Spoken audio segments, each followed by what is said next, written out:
Have you ever wondered why, in a world where women make up almost half the population, their representation in the workforce is significantly less?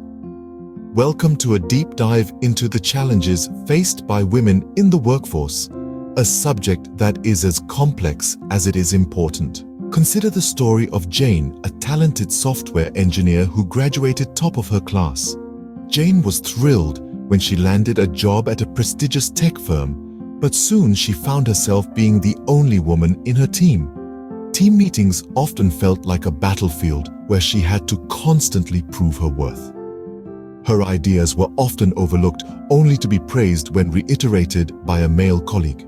This phenomenon, known as bro-propriating, is a classic example of the gender bias women face in the workplace. Then there's the case of Maria, a successful marketing executive.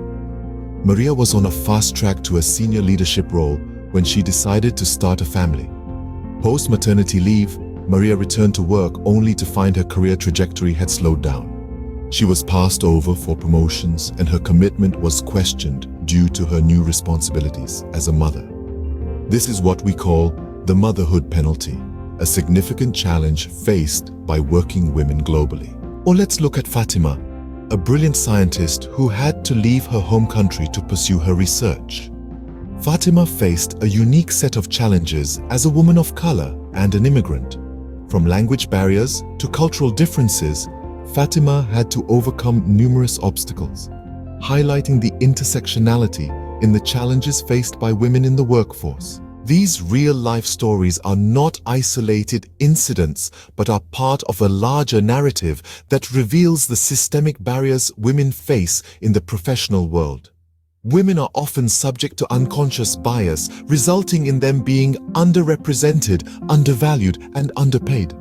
The glass ceiling, an invisible barrier to advancement in a profession, is a harsh reality for many women. Furthermore, the double burden syndrome, where women are expected to balance work and domestic responsibilities, often leads to burnout and hinders career progression. Lastly, the lack of diversity and inclusivity in the workplace, particularly for women of color and immigrants, adds another layer to the challenges faced by women. To summarize, the main challenges faced by women in the workforce include gender bias, the motherhood penalty, intersectional barriers, the glass ceiling, the double burden syndrome, and a lack of diversity and inclusivity. These challenges are deeply rooted in societal norms and require systemic changes to overcome. Remember the stories of Jane, Maria, and Fatima. They are not just stories, but realities that countless women face every day. The road to gender equality in the workforce is long and arduous, but every step taken towards it is a step towards a more equitable and inclusive world. Thanks for joining this exploration of the challenges faced by women in the workforce. Stay tuned for more insightful discussions on important topics shaping our world today.